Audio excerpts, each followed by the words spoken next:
नमस्कार दोस्तों। इस वीडियो में वैश्वीकरण यानी ग्लोबलाइजेशन के बारे में अध्ययन करेंगे, जो कि यूपीपीसीएस मेंस के लिए महत्वपूर्ण है। यद्यपि वैश्वीकरण किसी अर्थव्यवस्था का विश्व अर्थव्यवस्था के साथ एकीकरण के रूप में जाना जाता है। कितना बढ़िया डेफिनेशन है कि यद्यपि वैश्वीकरण किसी अर्थव्यवस्था का विश्व अर्थव्यवस्था के साथ एकीकरण के रूप में जाना जाता है, जो एक जटिल परिघटना है। यह उन सभी नीतियों का परिणाम है जिनका उद्देश्य है विश्व को परस्पर निर्भर और अधिक एकीकृत करना। इसके अंतर्गत आर्थिक, सामाजिक, भौगोलिक सीमाओं के अतिक्रमण की गतिविधियों और नेटवर्क का सृजन होता है। डेफिनेशन बढ़िया लिखा हुआ है। किसी अर्थव्यवस्था का विश्व की अर्थव्यवस्था के साथ एकीकरण जटिल परिघटना है और उद्देश्य है विश्व को परस्पर निर्भर और अधिक एकीकृत करना। इसके अंतर्गत सामाजिक, आर्थिक, भौगोलिक सीमाओं का अतिक्रमण की गतिविधियों और नेटवर्क का सृजन होता है। वैश्वीकरण ऐसे संपर्क सूत्रों की रचना का प्रयास है जिससे मीलों दूर हो रही घटनाओं के प्रभाव भारत के घटनाक्रम पर भी स्पष्ट दिखाई देने लगे हैं। यह समग्र विश्व को एक बनाने का या सीमा मुक्त विश्व की रचना करने का प्रयास है।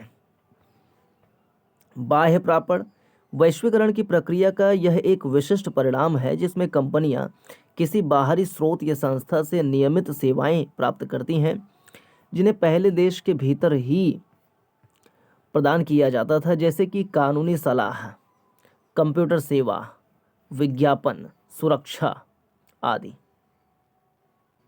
संचार के माध्यमों में आई क्रांति, विशेषकर सूचना प्रौद्योगिकी के प्रसार ने अब इन सेवाओं को एक ही विशिष्ट आर्थिक गतिविधि का स्वरूप प्रदान कर दिया है। इसी कारण विदेशों से इन सेवाओं को प्राप्त करना यानी बाह्य प्रापण की प्रवृत्ति बहुत सशक्त हो गई है।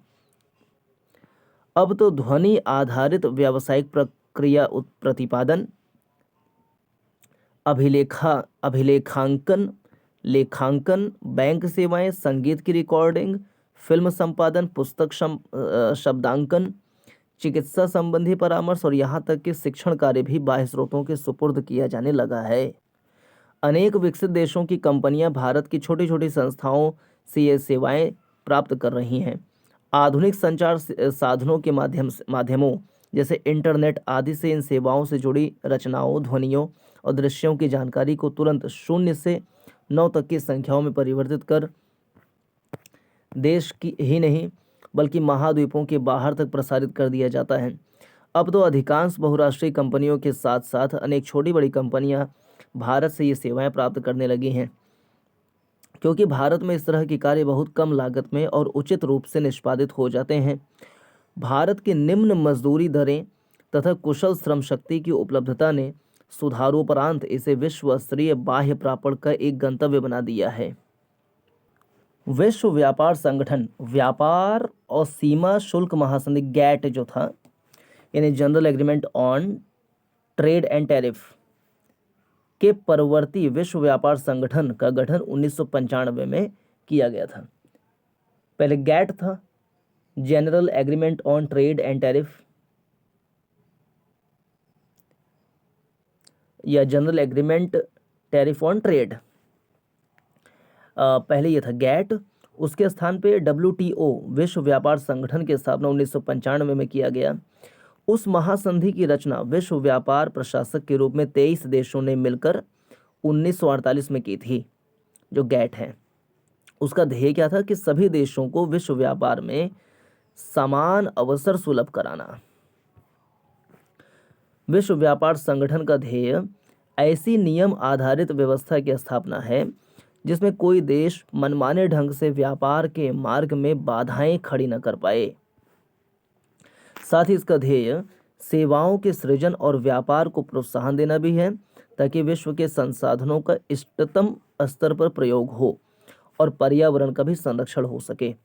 विश्व व्यापार संगठन की संधियों में द्विपक्षीय और बहुपक्षीय व्यापार को बढ़ाने हेतु इसमें वस्तुओं के साथ साथ सेवाओं के विनिमय को भी स्थान दिया गया है। ऐसा सभी सदस्य देशों के प्रशुल्क और अप्रशुल्क अवरोधकों को हटाकर तथा अपने बाजारों को सदस्य देशों के लिए खोलकर किया गया है।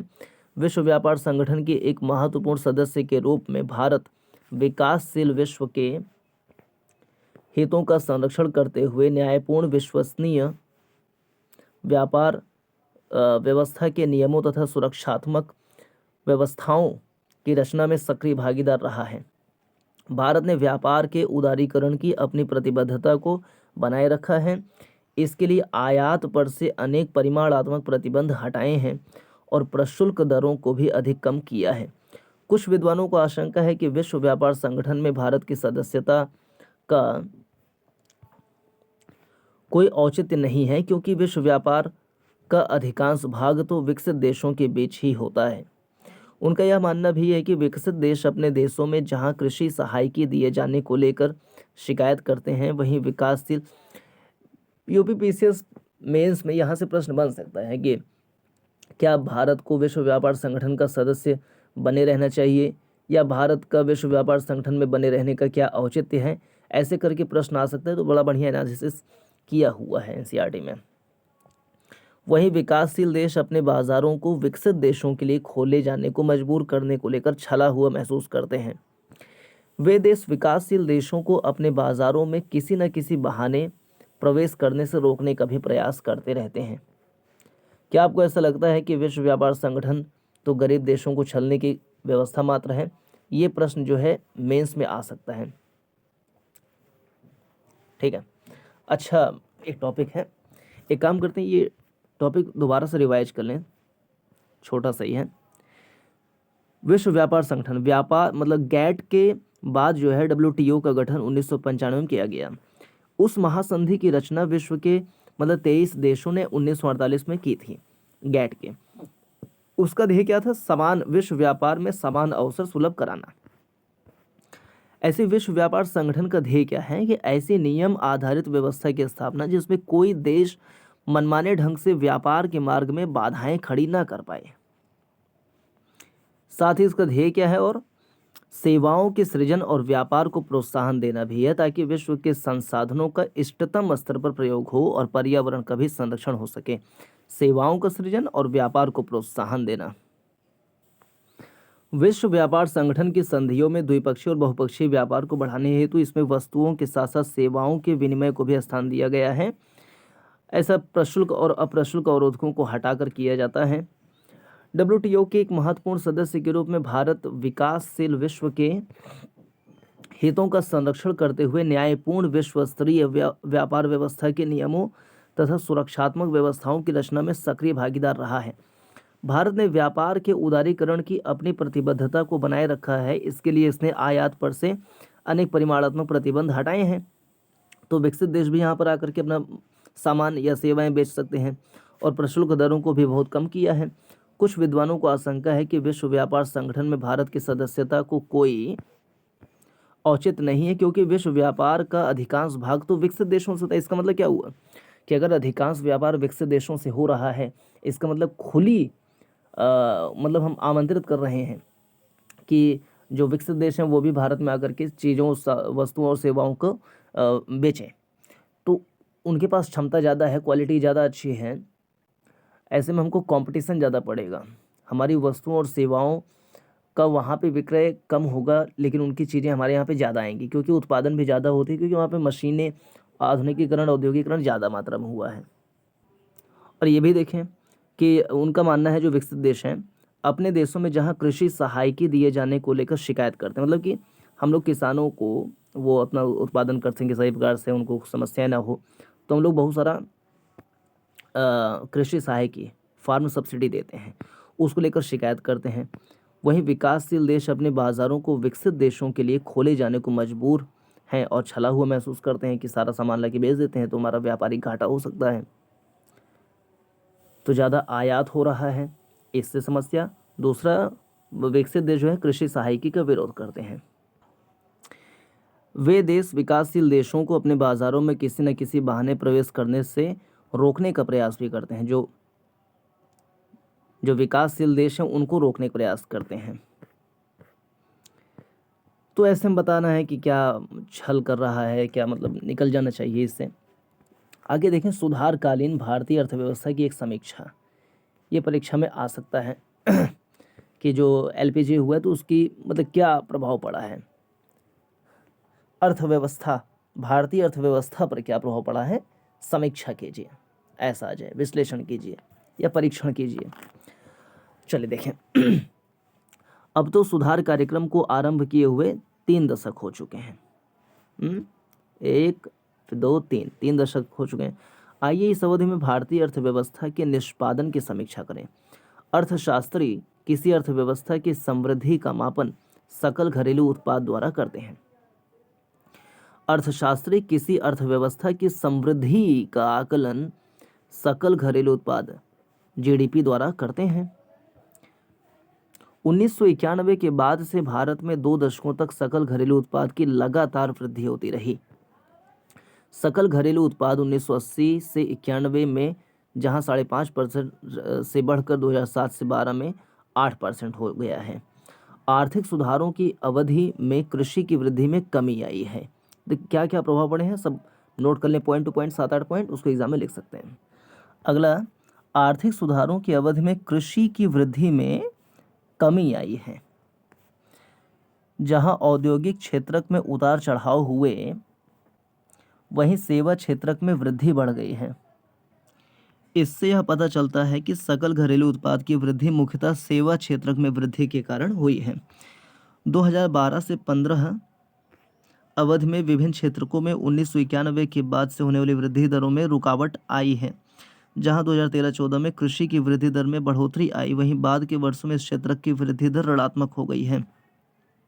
सेवा क्षेत्र में ऊंची वृद्धि दर बनी रही, जो 2014-15 के समग्र सकल घरेलू उत्पाद की वृद्धि से भी अधिक थी। इस क्षेत्र में अब तक का उच्च वृद्धि दर 9.8% रिकॉर्ड किया गया है। औद्योगिक क्षेत्र 2012-13 में तेज गिरावट आई, तत्पश्चात बाद के वर्षों में बढ़ने लगी। अर्थव्यवस्था के खुलने से प्रत्यक्ष विदेशी निवेश और विदेशी विनिमय रिजर्व में तेजी से वृद्धि हुई है। तो पहले विदेशी निवेश देखें, प्रत्यक्ष और संस्थागत विदेशी निवेश दोनों ही मिलाकर देखें। 1991 में 100 मिलियन अमेरिकी डॉलर से ऊपर उठकर 2017-18 में 30 बिलियन डॉलर के स्तर पर पहुंच गई है। अब भारत के विनिमय रिजर्व, फॉरेक्स एक्सचेंज जो है, फॉरेक्स रिजर्व जो है, उसका आकार भी 1990-91 में 6 बिलियन अमेरिकी डॉलर से बढ़कर 2018-19 में 413 बिलियन डॉलर हो गया है। भारत विदेशी विनिमय रिजर्व का 7वां सबसे बड़ा धारक माना जाता है। अभी फिलहाल देखें तो मेरे ख्याल से 5वां सबसे बड़ा धारक है, इसको देखना पड़ेगा। 1991 के बाद से भारत वाहन, कलपुर्जों, दवा का सामान, इंजीनियरी उत्पादों, सूचना प्रौद्योगिकी उत्पादों और वस्त्र आदि के एक सफल निर्यातक के रूप में विश्व बाजार में जम गया है। बढ़ती हुई कीमतों पर भी नियंत्रण रखा गया है।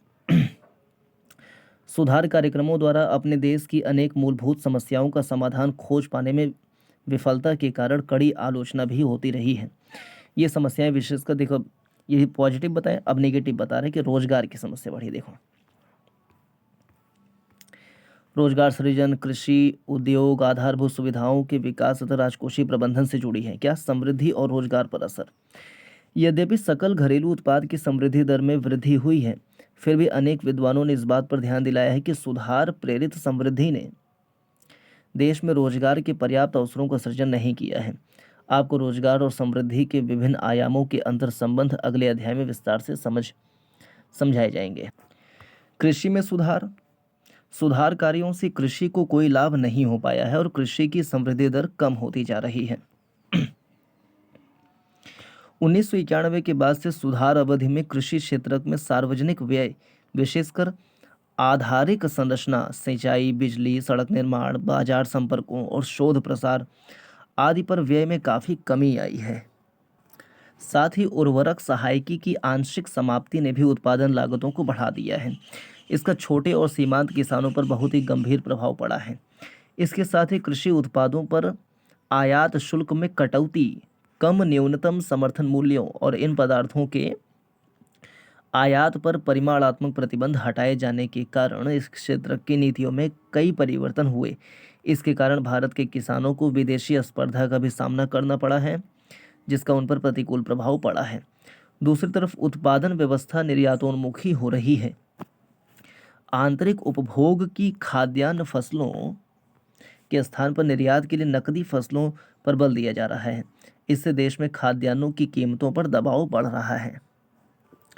उद्योगों में सुधार। औद्योगिक समृद्धि की दर में भी कुछ शिथिलता आई है। यह औद्योगिक उत्पादों की गिरती हुई मांग के कारण है। मांग में गिरावट के कई कारण हैं, जैसे सस्ते आयात, आधारिक संरचना में अपर्याप्त निवेश आदि। वैश्वीकरण की व्यवस्था में विकासशील देश अपनी अर्थव्यवस्था को विकसित देशों की वस्तुओं और पूंजी प्रवाहों को प्राप्त करने के लिए खोल देने को बाध्य हुए हैं तथा उन्होंने अपने उद्योगों का आयातित वस्तुओं से प्रतिस्पर्धा का खतरा मोल ले लिया है। सस्ते आयातों ने घरेलू वस्तुओं की मांग को प्रतिस्थापित कर दिया है। निवेश में कटौती के कारण बिजली सहित आधारिक संरचनाओं की पूर्ति अपर्याप्त ही बनी हुई है। इसी कारण प्रायः समझा जा रहा है कि विदेशियों के माल में बेरोक टोक आवागमन को सहज बनाकर गरीब देशों के स्थानीय उद्योगों और रोजगार की संभावनाओं के लिए वैश्वीकरण पूरी तरह से बर्बाद करने वाली परिस्थितियों की रचना कर रहा है। यही नहीं, भारत जैसे गरीब देशों को अभी विकसित देशों में विद्यमान उच्च अप्रशुल्क अवरोधकों के कारण उनके बाजारों में प्रवेश के उपयुक्त अवसर भी नहीं मिल पा रहे हैं। यद्यपि भारत में वस्त्र परिधान आदि के व्यापार से सभी कोटा आदि के प्रतिबंध हटा दिए हैं, पर अभी भी संयुक्त राज्य अमेरिका ने भारत और चीन से इनके आयातों से अपने कोटा प्रतिबंध नहीं हटाए हैं। विनिवेश। प्रतिवर्ष सरकार सार्वजनिक उद्यमों में विनिवेश के कुछ लक्ष्य निर्धारित करती है। 1991-92 में उसने विनिवेश द्वारा 2,500 करोड़ रुपए जुटाने का लक्ष्य रखा था। सरकार उस लक्ष्य से 3,040 करोड़ अधिक जुटा पाने में सफल रही। 2017-18 में लक्ष्य तो लगभग 1 लाख करोड़ के विनिवेश का था और उपलब्धि लगभग 1,57,000 करोड़ की रही। इस प्रक्रिया के आलोचकों का कहना है कि सार्वजनिक उपक्रमों की परिसंपत्तियों को औने पौने दामों में निजी व्यापारियों को बेचा जा रहा है। दूसरे शब्दों में इस प्रक्रिया से सरकार को बहुत घाटा उठाना पड़ रहा है और सार्वजनिक संपत्ति की एकमुश्त बिक्री करनी पड़ रही है। साथ ही विनिवेश से प्राप्त राशि का उपक्रमों के विकास के लिए प्रयोग नहीं किया गया, न ही इसे सामाजिक आधारित संरचनाओं के निर्माण पर खर्च किया गया। यह राशि सरकार के बजट के राजस्व घाटे को कम करने में ही लग गई। क्या आप सोचते हैं कि सरकारी कंपनियों की कार्यकुशलता में सुधार लाने का सबसे अच्छा रास्ता उनकी परिसंपत्तियों के हिस्से को बेचना है? सुधार और राजकोषीय नीतियां। आर्थिक सुधारों ने सामाजिक क्षेत्रों में सार्वजनिक व्यय की वृद्धि पर विशेष रूप से रोक लगा दी है। आर्थिक सुधारों ने सामाजिक क्षेत्रों में सार्वजनिक व्यय की वृद्धि पर विशेष रूप से रोक लगा दी है। इस अवधि में कर घटाकर और कर वंचना नियंत्रित कर राजस्व संग्रह बढ़ाने की नीतियों के यथोचित सकारात्मक प्रभाव भी नहीं मिल पाए हैं। यही नहीं, सीमा शुल्क दरों में कटौती तो सुधार कार्यों का आवश्यक अंग है, अतः उन दरों को बढ़ाकर अधिक राजस्व जुटाने का मार्ग बंद हो चुका है। विदेशी निवेश आकर्षित करने के लिए निवेशकों को कई प्रकार के कर प्रोत्साहन दिए गए हैं। इससे भी कर राजस्व को बढ़ा पाने की संभावनाएं क्षीण हो गई हैं। इन सब का विकास और जनकल्याण आदि पर होने वाले व्यय पर नकारात्मक प्रभाव पड़ रहा है। चलिए निष्कर्ष। उदारीकरण और निजीकरण की नीतियों के माध्यम से वैश्वीकरण के भारत सहित अनेक देशों पर सकारात्मक और नकारात्मक प्रभाव पड़े हैं। कुछ विद्वानों का विचार है कि वैश्वीकरण को एक सुअवसर की भांति देखा जाना चाहिए, क्योंकि विश्व बाजारों में बेहतर पहुंच तथा तकनीकी उन्नयन द्वारा विकासशील देशों के बड़े उद्योगों को अंतर्राष्ट्रीय स्तर पर महत्वपूर्ण बनने का अवसर प्रदान कर रहा है। दूसरी ओर आलोचकों का मत है कि वैश्वीकरण तो अमीर देशों द्वारा विकासशील देशों के आंतरिक बाजारों पर कब्जा करने की साजिश है। इनके अनुसार वैश्वीकरण से गरीब देशवासियों का कल्याण ही नहीं वरन उनकी पहचान भी खतरे में पड़ गई है। यह भी बताया जा रहा है कि बाजार प्रेरित वैश्वीकरण से विभिन्न देशों और जन समुदायों के बीच की खाई और विस्तृत हो रही है। भारतीय परिप्रेक्ष्य में किए गए अनेक अध्ययनों का निष्कर्ष है कि भारत के 1990 का वित्तीय संकट उसकी आंतरिक संरचना में कई भीषण विषमताओं का ही परिणाम था। उस संकट के निदान के लिए बाहरी शक्तियों के परामर्श पर सरकार द्वारा प्रारंभ नीतियों ने उन विषमताओं को और भी गहन बना दिया है। उन्होंने केवल उच्च आय वर्ग की आमदनी और उपभोग स्तर का उन्नयन किया है तथा सारी समृद्धि कुछ इने गिने क्षेत्रों तक सीमित रही है। ये क्षेत्र है दूरसंचार, सूचना प्रौद्योगिकी, वित्त, मनोरंजन, पर्यटन, परिचर्या सेवाएं, भवन निर्माण, व्यापार आदि। कृषि विनिर्माण जैसे आधारभूत क्षेत्र जो देश के करोड़ों लोगों को रोजगार प्रदान करते हैं, इन सुधारों से लाभान्वित नहीं हो पाए हैं। तो ये था इस वीडियो का डिस्कशन। नमस्कार, जय हिंद।